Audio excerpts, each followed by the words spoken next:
నీ జీవితంలో రంగులు వెలిసిపోయినప్పుడు నీ చుట్టూ ఉన్న వాళ్ళ అసలు రంగు బయటపడుతుంది. తట్టుకుని నిలబడు చాలు, మళ్ళీ నీ జీవితంలో ఇంద్రధనస్సు విరవకమానదు. అడవికి పోయిన రాముడు రాజే, జూదములో ఓడిన ధర్మరాజు రాజే. గొప్ప వ్యక్తిత్వం ఉంటే జీవితంలో అన్నీ పోయినా నీవు ఎప్పటికీ రాజువే.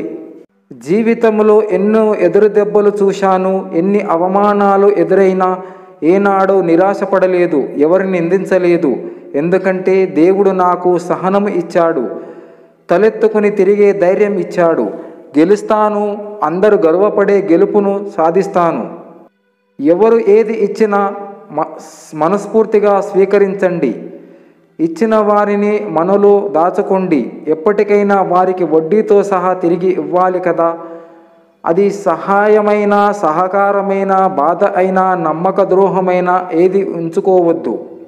సంపాదనకు మించి ఖర్చు, ఎదుటివారిలా బతకాలని ఆశ మనిషికి రెండు ప్రమాదమే.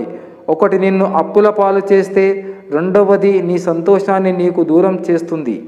బంధాలు కలిపేది మాటే, బంధాలు తెంచేది మాటే. గాయాలు చేసేది మాటే, గాయాలు మాన్పేది మాటే. ప్రాణం పోసేది మాటే, ప్రాణం తీసేది మాటే. మాటే నిన్ను గెలిపిస్తుంది, మాటే నిన్ను ఓడిస్తుంది. మాట్లాడే ముందు జాగ్రత్త మిత్రమా. సమాజంలో సంబంధం లేని ప్రేమ గుడ్డిదైనా పర్వాలేదు, కానీ సమాజంలో సాగే జీవితానికి అవగాహన అనే వెలుగుండాలి. జ్ఞానానికి హద్దులు లేవు. ఓ మనిషి జీవించినంత కాలం నేర్చుకోవాల్సిందే. అలసిపోయాను అనిపించిన కొన్నిసార్లు, ఆగిపోదాం అనిపించిన ఎన్నోసార్లు, మదిలో నిలిచిపోయిన కొందరి మాటలు ముందుకు నడిపిస్తూనే ఉన్నాయి. ఇతిహాసం చెబుతుంది గతించిన రోజులు మంచివని, విజ్ఞాన శాస్త్రం చెబుతుంది రాబోయే రోజులు మంచివని, ధర్మం చెబుతుంది మనసు బుద్ధి రెండు మంచివైతే అన్ని రోజులు మంచివే. మిత్రమా, జీవితం అనే నాటక రంగములో మనిషికి స్వార్థం పెరిగింది. పైకి మాట్లాడేది ఒకటి, లోపల ఉండేది మరొకటి. గుర్తుంచుకో. మోసం చేసిన వాళ్ళని వదిలేసి ప్రేమించే వాళ్ళని నిందించే సమాజం మనది.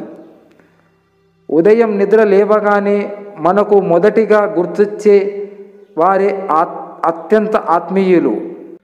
రాత రాసి ఉండాలి, గీత గీసి ఉండాలి అనుకుంటే కుదరదు. కష్టపడితేనే ఏదైనా, అది ఆస్తి అయినా, నువ్వు అనుకున్న లక్ష్యమైనా, ఏదైనా సరే. ఆ కురుపు వేళ్ళ మట్టిలోకి వెళ్తేనే మన 5 వేళ్ళు నోట్లోకి వెళ్తాయి. అన్నదాత సంతోషంగా ఉండాలని కోరుకుంటూ. నవ్వుతూ ఉన్నవాడు 4 రకాలుగా మాట్లాడుతాడు.